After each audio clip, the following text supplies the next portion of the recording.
বাজানে যখন আমার নবী মক্কার থেকে বাইতুল মুকাদ্দাস যায় তখন আমার নবীর এই ঘাড়ের মধ্যে বাবা তায়েফের একটা ছেলে নবীর লোহার একটা কটা দিয়া বাবা কোপ দিছিল। ও ছিল আদ্দাসের বাগানের খাদেম। বাজানরে লোহার কটা দিয়া সে জমি নিড়াইতেছিল। লোহার কটা ছিলেন না বাবা, ছিলেন না? ওই যে কোটা কোটা, আপনারা তো আমার বাপ চাচা চিনবেন না কেন, আপনারা তো আমার কলিজা। লোহার কটা দিয়া পিছনের থেকে এসে একটা কোপ দিয়েছিল। এ বাজান এই বেঈমানের বাড়ি, আপনারা যারা তায়েফের জমিনে গেছেন আমি গুনাহগার, আল্লাহ বহুতবার নিছে গো। এই বেঈমানের বাড়ি কালা নেগ্রোরা বাজান, নাইজেরিয়ান সুদানিরা বাজান উট পালে, ওখান থেকে দুধ বেচে বাজান। আমার নবী মৃত্যুর আগ পর্যন্ত এই ব্যথাটা লইয়াই কবরে গেছে। নবী এই ব্যথাটা লইয়াই আল্লাহর বাড়িতে বেড়াইতে গেছে। শুধু এখানে শেষ না, আমার বিশ্ব নবী যেদিন মেরাজে যাবে বাজান ঘরের থেকে বের হতে পারে না, গৃহবন্দী হয়ে গেল। তায়েফের থেকে মাইর খেয়ে আসার পরে মক্কায় কোনো বেঈমান নবীর চেহারা দেখতে চায় না। তুমি আমাদের মান সম্মান নষ্ট করছো, তুমি কেন আমাদের ছেলে হয়ে তায়েফের থেকে মাইর খেয়ে আসলা? তাদের সামাজিক বৈষম্য তাদের মাইন্ডে লাগিয়ে গেছে, এই জন্য নবীরে ঘরের থেকে বাইরে হইতে দেয় না, বন্দি রাইখা দিছে। ইন দি মিন টাইমে হুজুরের ফুপি আম্মা উম্মে হানি, হুজুরের ফুফাতো বোনকে নিয়ে যায় বলে, মারে আমার ভাতিজাটার বিবি নাই, খাদিজা মারা গেছে 1 মাস আগে, আমার ভাই আবু তালেব মারা গেছে। যেই দুইজন আমার ভাতিজার পক্ষে কথা কইতো, আজকে দুইটা বান্ধব আমার ভাতিজার কবরে চলে গেছে। আমার ভাতিজা গৃহবন্দী, আমার ভাতিজারে তারা মাইরা ফেলতে চায় গো। হায় মা, চল আমরা মুহাম্মদকে আমাদের বাড়িতে নিয়ে আসি।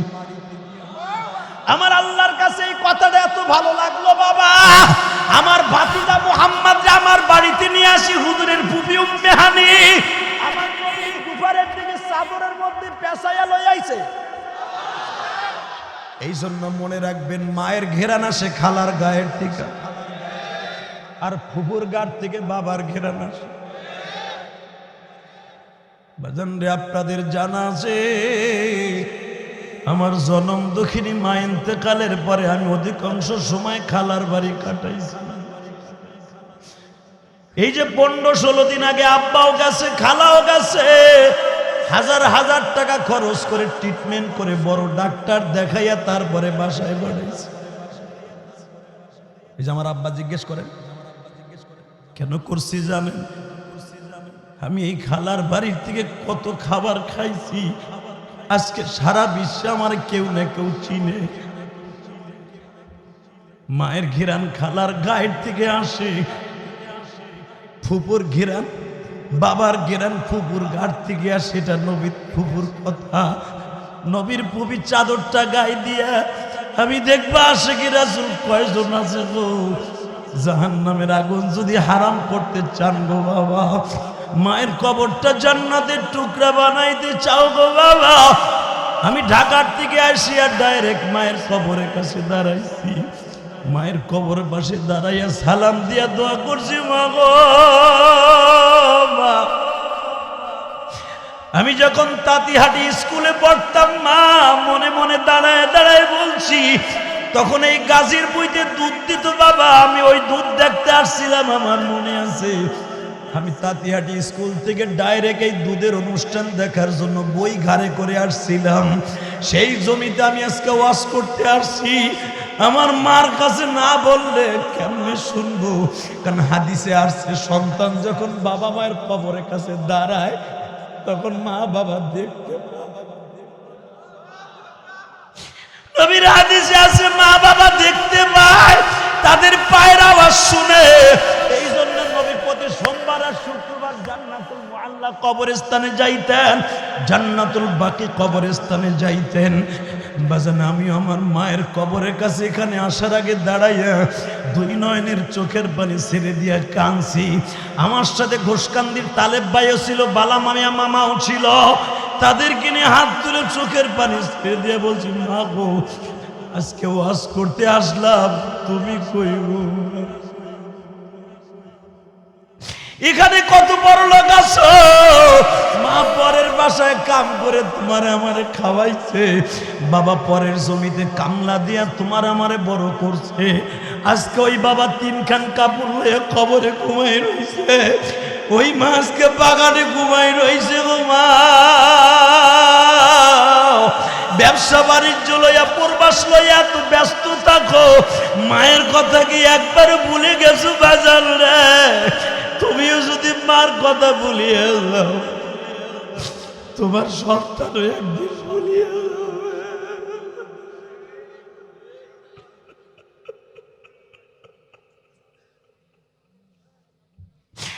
আল্লাহ তুমি তাকায় দেখো, এই জোহরের নামাজের পরে ঐতিহাসিক কাজীর বই সম্মেলনে আজকে 14 জানুয়ারি, 14 জানুয়ারি মালিক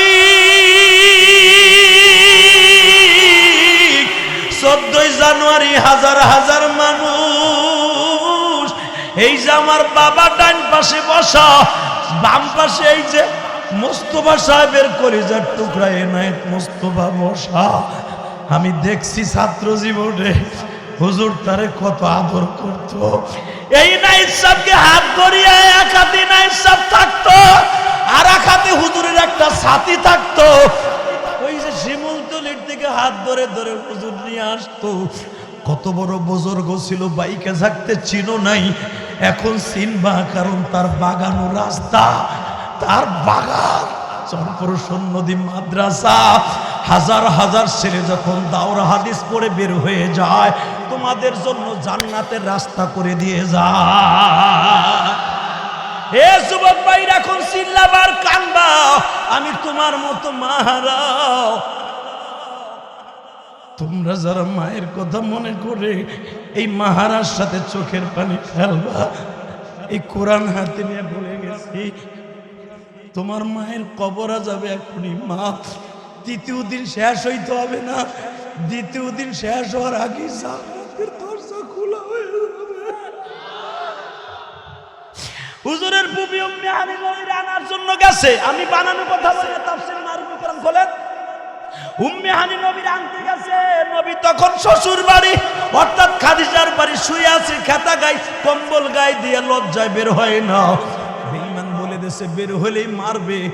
উম্মে হানি যায় বলতেছে, বাবা ওঠো, কম ইয়া মুহাম্মদ ইবনে আব্দুল্লাহ, কম ইয়া মুহাম্মদ ইবনে আব্দুল্লাহ, ওঠো ওঠো বাবা ওঠ,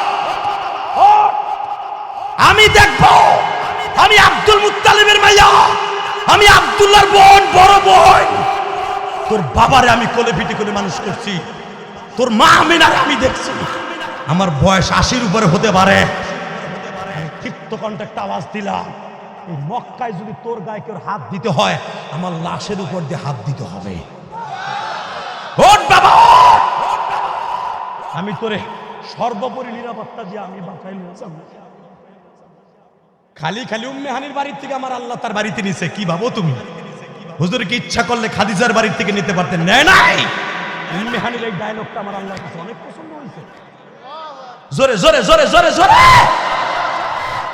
উম্মে হানি যায় নবীর কম্বল সরাই উড়াইছে, কোলে নিছে, নবীর মুখের মধ্যে নিয়ে রওনা দিছে। কাবা ঘরের দরজার সামনে বলে, তাকাও দেখি কোন মায়ের পুত আছে তোমার দিকে তাকায়।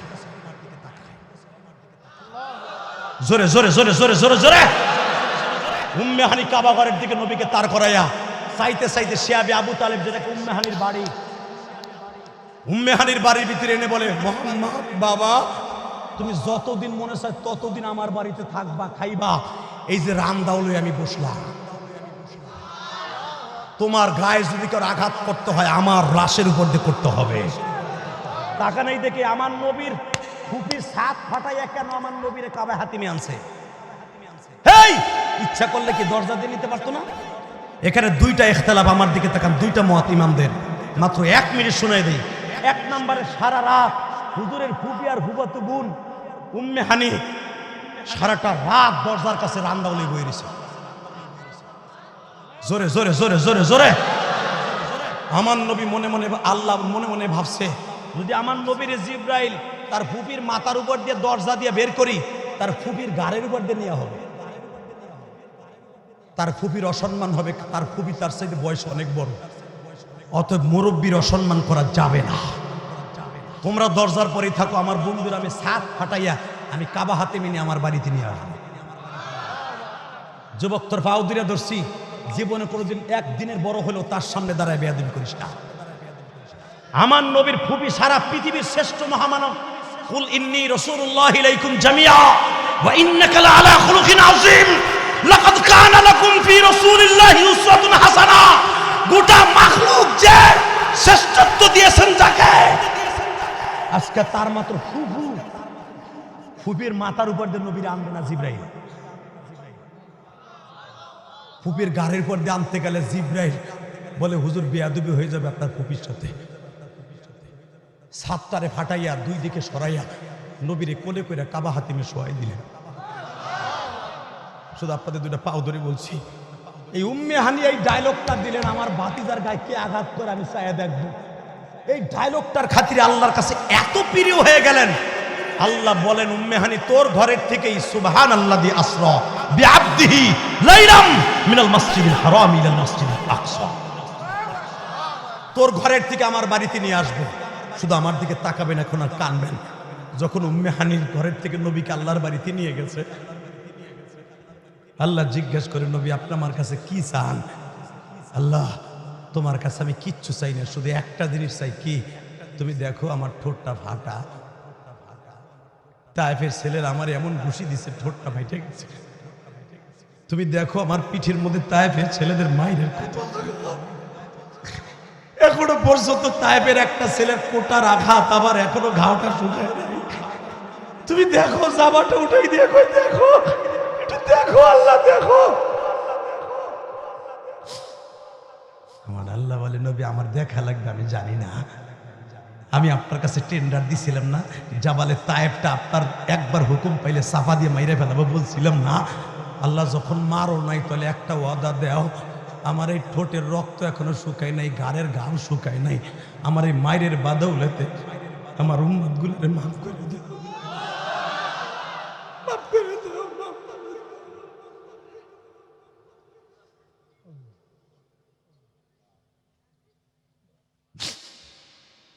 বাজান রে, আমি দেখতেছি আশিকের রাসূলরা খত খত করে কাইন্দে উঠছে।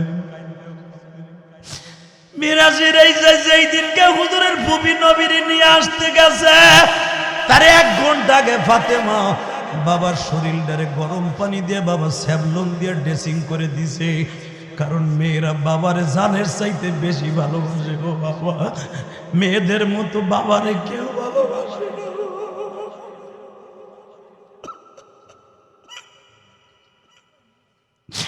ফাতেমা বলে, বাবা গো তোমার ফুপু আসছে, তোমার নেয়ার জন্য বাইর হইও না, বাইর হইলেই তোমারে আবার মারবে বাবা। আজকে ঘরে আমার মা নাই, কে তোমারে দেখা রাখবে? তোমার চাচা নাই, তোমারে দেখা রাখবে? আমার নবী বলে, মা রে, আমার পিঠের মধ্যে যে কোপটা দিছি একটু গরম পানি করে ড্রেসিং করিয়ে দে। আল্লাহ দেখো আমার চাচাজিরা আমার বাবারা কান্দে, এই জোহরের নামাজের পরে কে কান্দে আমি জানি না। আমার মতো মা হারাইয়া বাপ হারাইয়া যারা কান্দে, আল্লাহ তাদের মা বাবার কবরটা জান্নাতের বাগান বানায়া দিয়া।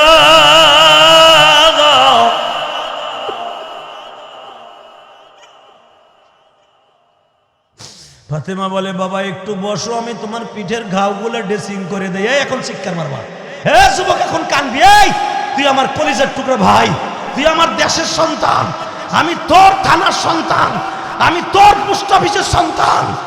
কিয়ামতের মাঠে যদি আল্লাহ কোনো ওসিলায় একসাথে মাফ করে, তোরে আমার একসাথে মাফ করতে হবে। আল্লাহ একসাথে মাফ করতে হবে। কেন জানো? আমি তোর কলিজার টুকরো ভাই,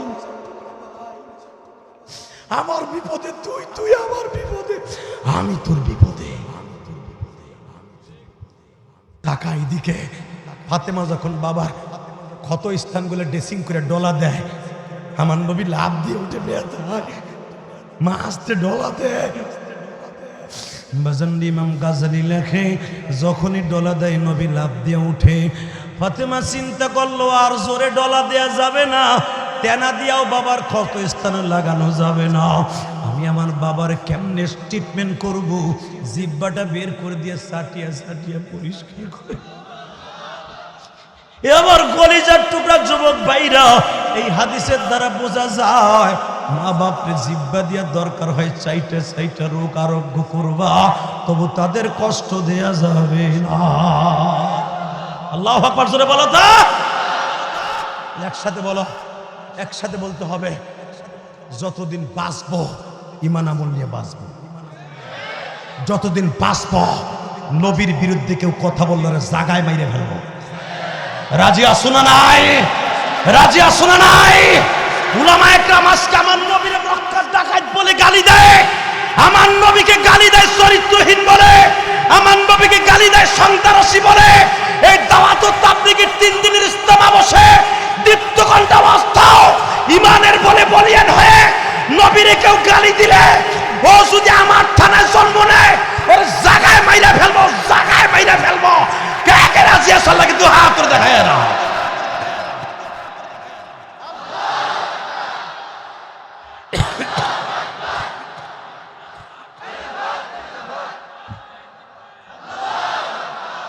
শুধু আমি আপনাদের সামনে একটা আওয়াজ করতে চাই,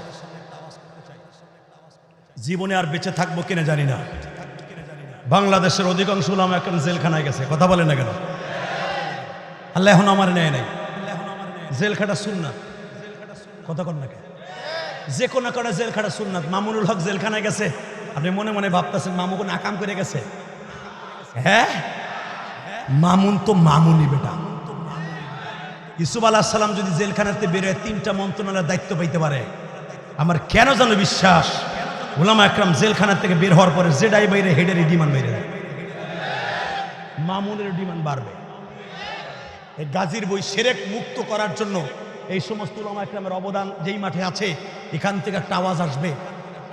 মানে প্রধানমন্ত্রীর কাছে একটাই দাবি, আপনি আমাদের এই গোপালগঞ্জের কৃতি সন্তান, আমরা গোপালগঞ্জের সন্তান হিসেবে 3 দিন ব্যাপী জান্নাতের টুকরায় বসে একটা দরখাস্ত দিলাম, কারাবন্দী আলেম উলামাগুলোকে মুক্তি করে দেন, আলেম উলামাগুলো ছেড়ে দেন। আপনার কাছে সারা জীবন আমরা কৃতজ্ঞ থাকব। কি আমার প্রস্তাবে রাজি আছেন না নাই? রাজি আছেন না আপনারা? কে আওয়ামী লীগ করেন, কে বিএনপি করেন, কে জামাত করেন দেখার বিষয় নয়। আমার এটা জান্নাতের আমার এলাকা। আমি আমার বাপ চাচারকে দিয়ে যদি আল্লাহর কাছে একটা দরখাস্ত করে আল্লাহ কবুল করবে, আমার বিশ্বাস। আল্লাহ মামুল হকের মুক্তির ব্যবস্থা করে দেন। জোর করে আমিন, আরো জোর করে আমিন। তাহলে মাহফিলটা আজীবন চলে থাকে, আপনি চান না? চান? চান ইনশাল্লাহ বলেন, আল্লাহু আকবার বলেন। আমি ইলিয়াসুর রহমান জিহাদি যদি আমার মায়ের জন্য, আমার বাবার জন্য, আমার নানা নানি দাদা দাদির মুক্তির জন্য, জাহান্নাম থেকে বাঁচাবার জন্য কোটি কোটি টাকা খরচ করে মসজিদ মাদ্রাসা করতে পারি, আপনি আপনার বাবা মায়ের কবরের জন্য কিছু করতে পারবেন না? পারবেন? গত বছরে বলছিলাম আপনারা লাখ লাখ টাকা দিছিলেন, আমি মাত্র জান্নাতি 4টা যুবক চাবো, 4টে জান্নাতি যুবক। 30টা সেকেন্ডে দাঁড়াবেন, আপনার বাবা কবরে, আপনার মা কবরে। আমি দান করে আসার পরে আপনার কাছে হাত পাচ্ছি, আমি দান না করে চাই নেই।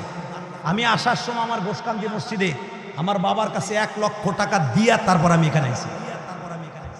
জিগান আমার আব্বা আছে 1 লক্ষ আগে দিছি, আব্বার হাত দিয়ে 1 লাখ গত সপ্তাহে, আজকে আবার দিয়ে এলাম 1 লাখ। আমি দান করে আইছি, আমি যেটা করব আমি চাইলে সেটা পাবো, কথা কন না কেন? আমি না আশা করিয়া তো আমি পাবো না, এটা আমি জানি। এই জন্য দানের অভ্যাস আমার আছে, এই জন্য আমি যা চাই তাই আল্লাহ মারে দেয়। 30টা সেকেন্ডে 4 জান্নাতি যুবক দাঁড়াবেন। তোমার বাবা নাই, মা আছে কিনা জানি না, দরকার খেত বেচে, জমি বেচে, রক্ত বেচে হলো 4 জনে দাঁড়াবা আমার বন্ধু হওয়ার জন্য। আমি একটু পরে মুসাফির হয়ে যাব, চাঁদপুর উদ্দেশ্যে রওনা দিব। 30টা সেকেন্ডে 4 জন দাঁড়াবা। আগামী বছর মাহফিল হবে, এই 3 দিনব্যাপী সম্মেলনে জান্নাতের টুকরা হবে, মাত্র 4 জনে বলবা।